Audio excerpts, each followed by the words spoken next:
Hello students, welcome back in our chapter Socialism in Europe and Russian Revolution। और इस chapter में कल की क्लास में हमने डिस्कस किया था अक्टूबर रिवॉल्यूशन के बारे में, लोगों के क्या विचार थे, फरवरी रिवॉल्यूशन में क्या हुआ था और फिर अक्टूबर रिवॉल्यूशन में क्या हुआ था। ये सब हमने कल की क्लास में डिस्कस किया था कि किस तरीके से बोल्शेविक्स जो हैं उनका इन्फ्लुएंस आया, किस तरीके से सोशलिस्ट जो हैं उनका इन्फ्लुएंस आया। तो ये सब बातें हम कल की क्लास में डिस्कस कर चुके थे। क्या डिस्कस कर चुके थे कि किर्गिस्तान में जो है ये रिवॉल्यूशन जो है, फरवरी रिवॉल्यूशन जो है उसका जो वेलकम हुआ वो बहुत ही खुशी के साथ हुआ। क्यों? क्योंकि वहाँ के लोग जो है उनको जार की जो अत्याचार जो थे उनसे मुक्ति मिल गई थी। ठीक है, लेकिन अगली क्रांति जो अक्टूबर रिवॉल्यूशन जो हुई उसमें क्या हुआ? वायलेंस हुई, पिलेज हुई, टैक्सेस भी बढ़े, यहाँ तक कि डिक्टेटोरियल पावर जो है वो आ गया था, तो थोड़ी परेशानी भी उनको आई। आज हमें जो डिस्कस करना था वो है मेकिंग ए सोशलिस्ट सोसाइटी, एक समाजवादी यानी सोसाइटी जो है उसमें समाज के प्रति जागरूकता कैसे लाई गई या किस तरीके से लोगों की भलाई के लिए जो है वो काम किए गए। सोशलिस्ट सोसाइटी जो है वो कैसे बनी, यानी समाजवादी विचारधारा की जो सोसाइटी कैसे बनी, तो वो आज हमें डिस्कस करना है। देखिए, वर्ड हिस्ट्री जो है इसको अगर आप कहानी की तरह इंटरेस्ट लेकर पढ़ेंगे तो ही समझ आएगी, अदरवाइज नहीं आएगी।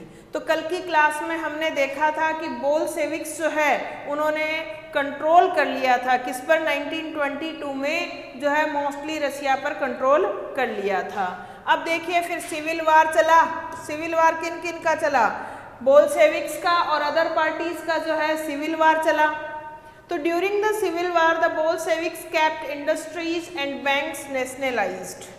जब ये सिविल वार चल रहा था यानी रशियन पार्टीज आपस में लड़ रही थी, उस समय बोल्शेविक्स जो हैं उन्होंने इंडस्ट्रीज और बैंक्स जो थे उनको क्या कर दिया? नेशनलाइज्ड कर दिया, यानी उनका राष्ट्रीयकरण कर दिया, सेंट्रलाइज उनको कर दिया। They permitted peasants to cultivate the land that had been socialised. यहाँ तक कि जो जमीन का सोशलाइजेशन हुआ था उसको कल्टीवेट करने की परमिशन भी पीजेंट्स को दे दी थी। किसने? बोल्शेविक्स ने। ठीक है, फिर Bolsheviks used confiscated land to demonstrate what collective work could be. अब देखिए, बोल्शेविक्स जो थे उन्होंने कुछ लैंड को अपने कब्जे में कर लिया था। कॉन्फिस्केटेड, कब्जा जिसको हम बोलते हैं, ग्रैब। ठीक है, तो ये लैंड जो थी, कॉन्फिस्केटेड लैंड जो थी, इसको बोल्शेविक्स ने किसके काम में लिया? डिमॉन्स्ट्रेशन के लिए, यानी प्रदर्शन के लिए। क्या शो करने के लिए? कलेक्टिव वर्क कुड बी, कि एक जगह कलेक्टिव होकर अगर हम काम करेंगे तो उसका क्या रिजल्ट हमें मिल सकता है, ये शो किया गया। किसके द्वारा? बोल्शेविक्स। बोल्शेविक्स के लीडर कौन थे? Vladimir Lenin.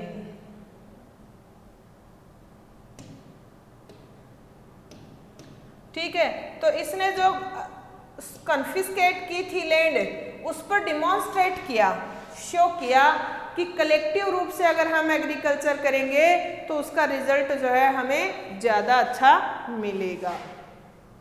A process of centralised planning was introduced. अब एक सेंट्रलाइज्ड प्लानिंग की यानी केंद्रीय योजना जो है वो इंट्रोड्यूस की गई। नई प्रक्रिया जो है एक केंद्रीयकृत योजना की लागू की गई। Officials assessed how the economy could work and set targets for a 5-year period. अब पदाधिकारियों को असेसमेंट दिया गया, काम दिया गया। क्या काम दिया गया? कि अर्थव्यवस्था जो है कैसे काम करेगी और उसके लिए टारगेट्स दिए, टारगेट्स तय किए गए, लक्ष्य तय किए गए फॉर ए 5-year पीरियड, 5 वर्ष के समय के लिए, कि आने वाले 5 सालों में हमें क्या क्या काम करना है। On this basis they made the 5-year plans, और इसी आधार पर उन्होंने 5 वर्षीय योजनाएं बनाई। The government fixed all prices to promote industrial growth during the first 2 plans. अब देखिए, इन्होंने हर ईयर का प्लान बनाया, तो शुरुआती 2 प्लान जब बने तो उनमें किसको प्रमोट किया गया? कीमतों को, उन सभी प्राइसेस को प्रमोट किया गया, यानी फिक्स किया गया, ताकि इंडस्ट्रियल ग्रोथ जो है वो प्रमोट हो सके। और ये किसने किया? बोल्शेविक्स ने। ठीक है, तो गवर्नमेंट ने फिक्स कर दी सभी प्राइसेस को, ताकि इंडस्ट्रियल ग्रोथ जो है वो क्या हो सके? प्रमोट हो सके। और शुरुआती 2 जो प्लान बने, 5 ईयर प्लान बने, कौन से? एक तो 1927 से 1932 के बीच का, और दूसरा जो है 1933 से 38 के बीच का, यानी फर्स्ट 5 ईयर,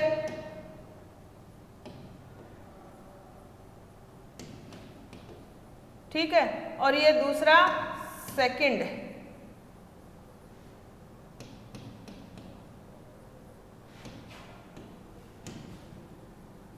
ठीक है, इन्होंने क्या, इन दोनों में क्या तय किया गया? ये जो शुरुआती 2 पंचवर्षीय योजनाएं जो थी, इनमें सभी जो भी प्रोड्यूस हो रहा था उनकी कीमत जो है, प्राइसेस जो है वो गवर्नमेंट ने फिक्स कर दी, ताकि इंडस्ट्रियल जो है अपलिफ्टमेंट हो सके, इंडस्ट्रियल ग्रोथ जो है वो अच्छे से हो सके। Centralised planning led to economic growth. और जब एक केंद्रीयकृत प्लानिंग की गई, यानी सेंटर में प्लानिंग की गई 5 ईयर, तो इससे क्या हुआ? इकोनॉमिक ग्रोथ हुई, आर्थिक उन्नति हुई, इंडस्ट्रियल प्रोडक्शन इंक्रीज्ड। और जब इनकी हेल्प की गई, इनके लिए रेट जो है वो, प्राइस जो है वो फिक्स की गई, कब? इन दोनों पंचवर्षीय योजनाओं में, तो 1929 से 33 के बीच में। ये देखिए 1929 से शुरू हुआ, तो ये 27 से शुरू हुई थी, तो शुरू के 2 साल तो नहीं हुई, 2 साल तो उसमें काम हुआ। उसके बाद जो है प्रोडक्शन जो है वो इंक्रीज हो गया, और 1929 से 33 के बीच में जो है बहुत ज़्यादा क्या हुआ? इम्प्रूवमेंट हुआ। 100% प्रोडक्शन जो है वो इंक्रीज हो गया। किसका? ऑयल का, कोल का और स्टील का, यानी इन तीनों में तो इंडस्ट्रियल प्रोडक्शन जो है 100% बढ़ गया, यानी 100 गुना बढ़ गया। अब क्या हुआ? New factory cities came into being, और इसके चलते जब इंडस्ट्रीज को इतना इनकरेज किया गया, तो नई नई फैक्ट्री बनी, और फैक्ट्री बनी तो सिटीज़ भी बन गई, क्योंकि यहाँ फैक्ट्री लगेगी, इसमें वर्कर्स रहेंगे, तो यहाँ वर्कर रहेंगे, यहाँ बसना शुरू कर देंगे, मार्केट आ जाएगा, ट्रांसपोर्टेशन हो जाएगा, बहुत कुछ हो जाएगा, तो क्या हो जाएगा? सिटीज़ बन जाएंगे। तो न्यू फैक्ट्री सिटीज जो है वो क्या हो गई? बन गई नहीं। However, rapid construction led to poor working conditions.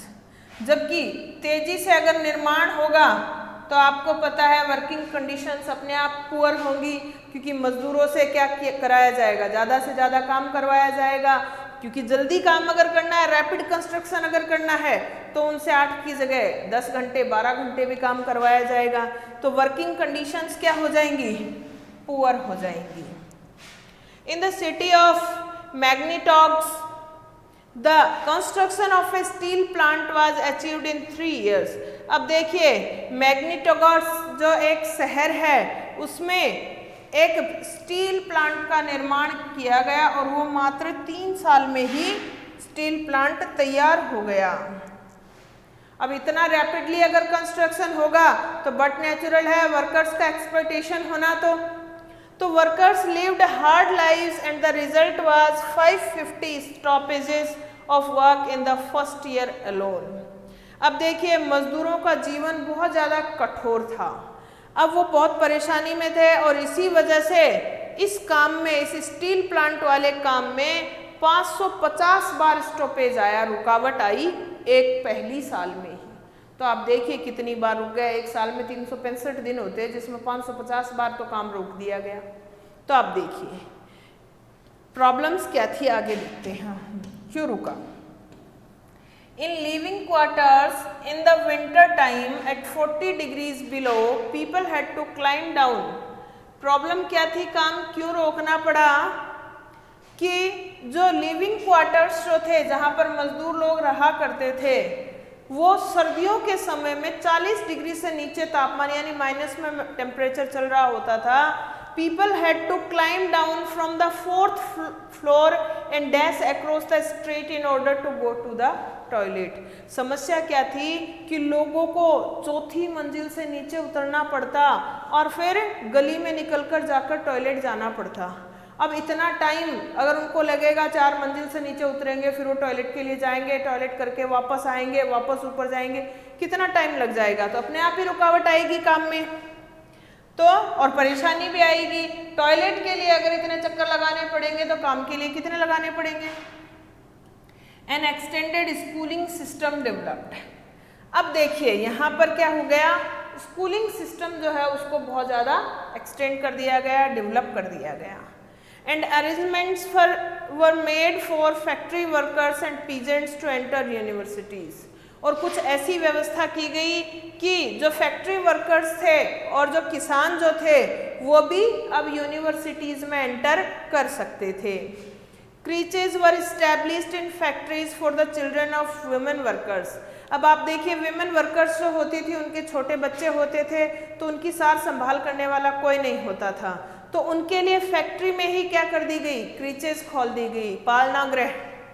क्रीचेज क्या होते हैं, पालना गृह, जहाँ छोटे बच्चों को रखा जाता है, उनकी देखभाल की जाती है। बड़े बड़े शहरों में अब हमारे यहाँ भी ऐसा सुविधा है कि जिन जॉब सेंटर्स पर वर्कर्स जो है फीमेल वर्कर्स काम करती हैं तो वो अपने छोटे बच्चों को साथ ले जा सकती हैं और उस क्रीच में छोड़ सकती हैं, जहाँ पर कुछ एम्प्लॉयज़ होते हैं जो उन बच्चों की केयर करते हैं। तो वो क्रीचेज जो है वो इस्टेब्लिश की गई कहाँ, फैक्ट्रीज़ में। किसके लिए, उन महिला मजदूरों के बच्चों के लिए जो वो फैक्ट्री में काम करती थी, कि अगर वो काम पर जाए तो अपने छोटे बच्चों को उनके पास छोड़ के जा सकती थी।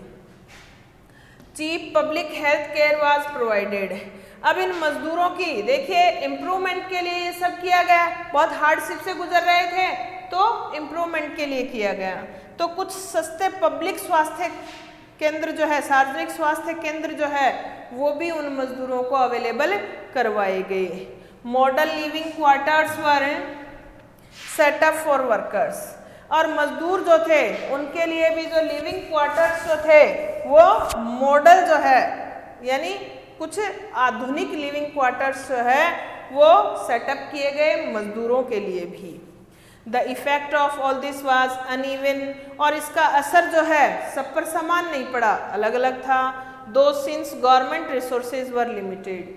क्यों पड़ा अलग अलग, क्योंकि सरकार के जो रिसोर्सेज जो थे वो लिमिटेड ही थे।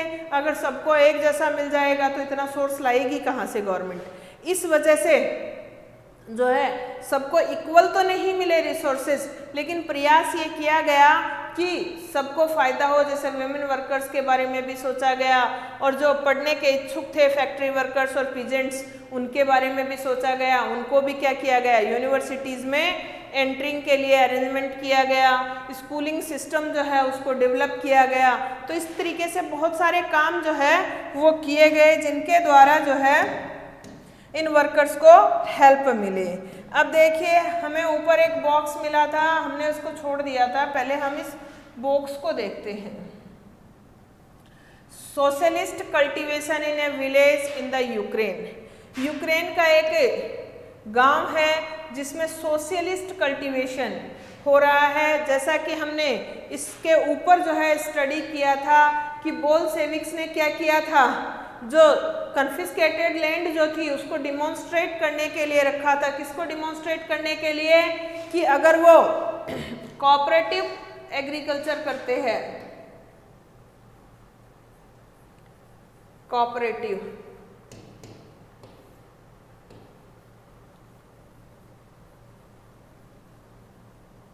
अगर वो कोऑपरेटिव एग्रीकल्चर करते हैं तो उससे क्या होगा, उनको बहुत ज़्यादा फायदा होगा।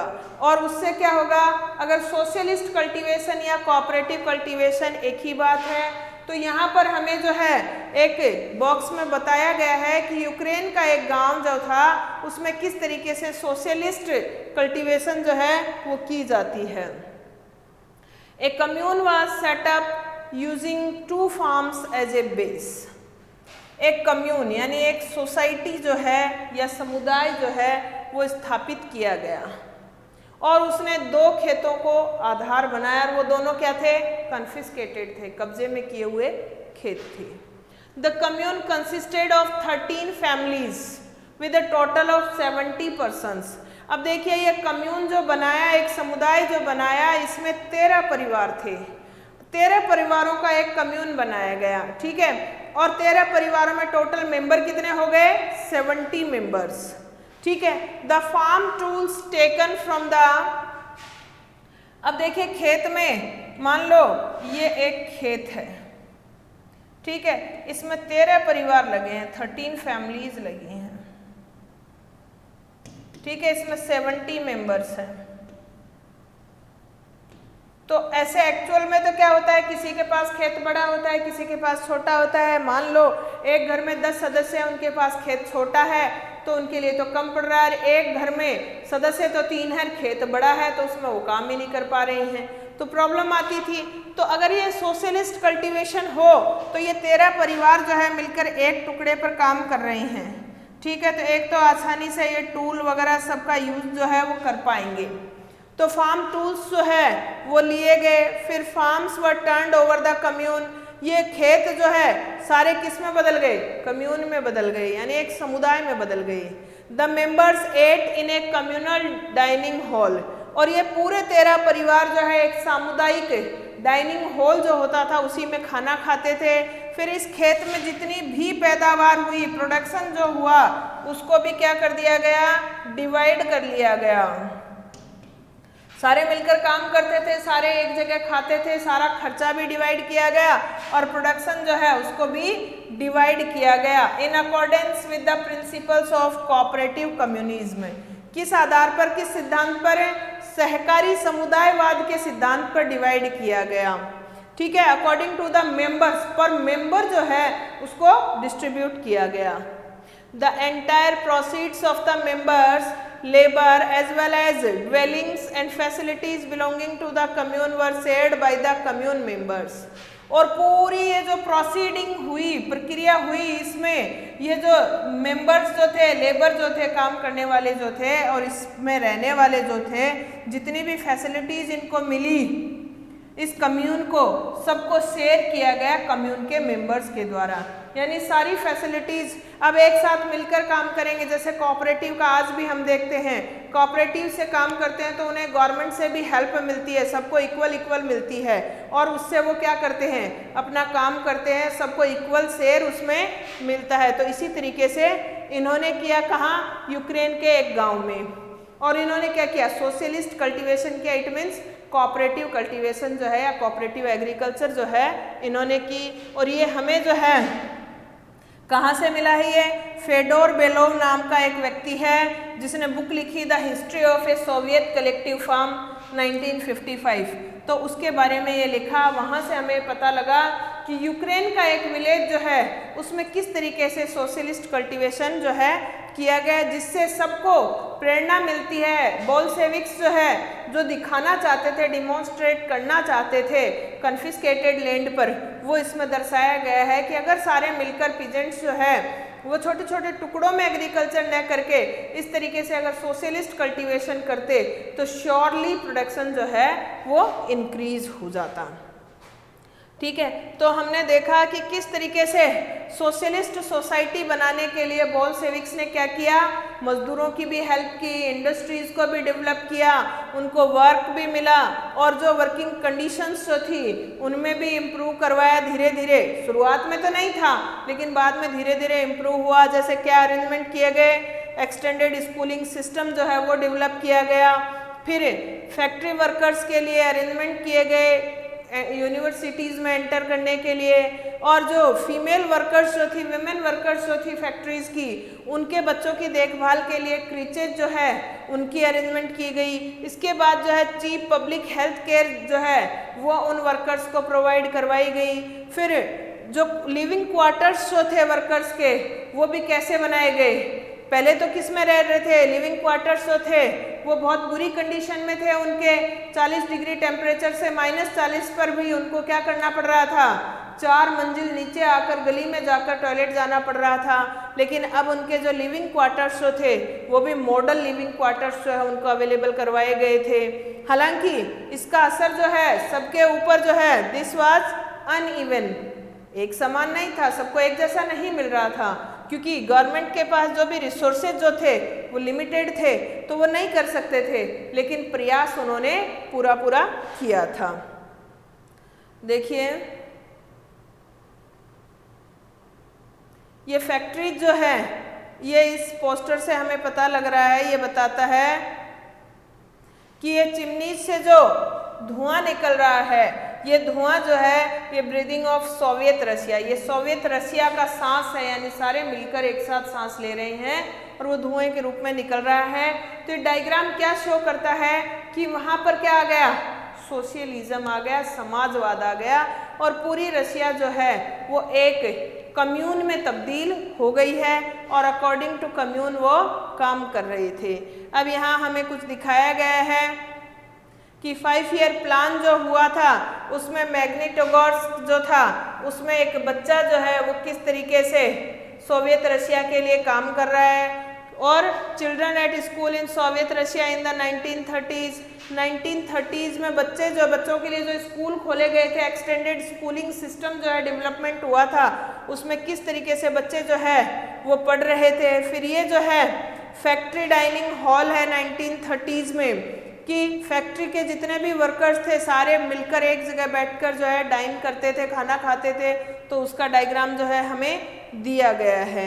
अब यहाँ पर हमें जो है एक सोर्स और मिला है, जिस सोर्स में हमें बताया है dreams and realities of a Soviet childhood इन 1933, कि 1933 में बच्चे जो थे सोवियत रशिया के जो बच्चे जो थे उनके स्वप्न और हकीकत क्या थी वो हमें बताया गया है। तो यहाँ पर हमें बता रहा है एक बच्चा जो है उसके बारे में बताया जा रहा है, वर्कर है एक 13 ईयर ओल्ड, वो लिखता है किसको, कलिनिन को, dear grandfather Kalinin my family is large, कि प्यारे दादाजी कलिनिन मेरा परिवार जो है बहुत बड़ा है। देयर आर 4 चिल्ड्रन, मेरे परिवार में हम 4 बच्चे हैं। We don't have a father, हमारे पिता नहीं हैं। He died fighting for the workers' cause, वो मजदूरों के लिए हित के लिए लड़ते लड़ते मर गए। And my mother is ailing, और मेरी माँ जो है वो बीमार है।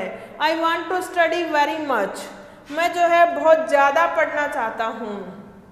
But I can not go to school, मैं पढ़ना तो चाहता हूँ लेकिन मैं स्कूल नहीं जा सकता। क्यों?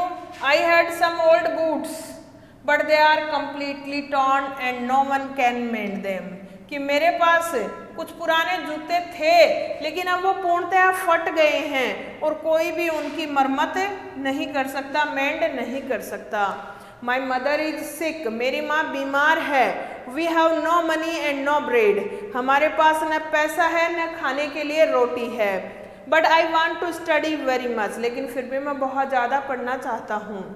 There stands before us the task of studying and studying, अब हमारे सामने जो काम है वो सिर्फ पढ़ना यही है। That is what Vladimir Ilyich Lenin said, और यही वो बात है जो व्लादिमीर इलिच लेनिन ने कहा। क्या? But I have to stop going to school, Lenin ने क्या कहा था कि अब हमें बस पढ़ना ही पढ़ना है। तो ये कह रहा है हाँ, उन्होंने कहा मैं पढ़ना भी चाहता हूँ लेकिन मजबूरन मुझे स्कूल छोड़नी पड़ रही है। We have no relatives and there is no one to help us, हमारा कोई रिश्तेदार भी नहीं है, ना हमारी कोई मदद करने वाला है। So I have to go to work in a factory, इसलिए मुझे काम करने के लिए एक फैक्ट्री में जाना ही पड़ेगा। To prevent the family from starving, परिवार को भूख मरने से बचाने के लिए। Dear grandfather I am 13, I study well and have no bad reports, कि प्यारे दादाजी मैं 13 वर्ष का हूँ, मैं बहुत अच्छे से पढ़ता हूँ और मेरा रिपोर्ट जो है यानी पढ़ने का जो नंबर जो है, मार्किंग जो है वो भी बहुत अच्छे आते हैं, कोई बुरी रिपोर्ट नहीं है, मैं इंटेलिजेंट हूँ। आई एम इन क्लास 5, मैं 5वीं कक्षा में हूँ। Letter of 1933 from a 13-year-old worker to Kalinin. ये लेटर लिखा गया है 1933 में एक 13 वर्षीय मजदूर के द्वारा, किसको? कैलिनिन को, जो कि उस समय सोवियत प्रेसिडेंट था। तो ये जो है वी सोकोलोव, ये जो है फ्रेंच लैंग्वेज के वर्ड्स हैं जो हमें आते नहीं हैं, लेकिन ये 1933 में एक बच्चे का लेटर लिखा हुआ है सोवियत प्रेसिडेंट कैलिनिन को कि वो पढ़ना चाहता है, यानी हेल्प के लिए गुहार करता है। वो कहता है कि भाई लेनिन ने कहा है कि सबको पढ़ना ही पढ़ना है, क्योंकि एक्सटेंडेड स्कूल डेवलपमेंट प्रोग्राम चलाया गया था, लेकिन लास्ट में हमें क्या बताया कि सबको इक्वल नहीं मिला, तो उसी का शिकार ये बच्चा था। ठीक है, तो I hope you have understood very well. कल की क्लास में हम आगे जो है टॉपिक उसको शुरू करेंगे, स्टालिनिज्म एंड कलेक्टिवाइजेशन। अब देखिए लेनिन के बाद जो है स्टालिन आता है, और स्टालिन के बाद समुदायवाद जो है, समाजवाद तो हमने पढ़ा, समुदायवाद जो है कलेक्टिवाइजेशन कैसे आया उसको हम स्टडी करेंगे अपनी अगली क्लास में, यानी कल की क्लास में। आज के लिए इतना ही। Thank you, have a nice day.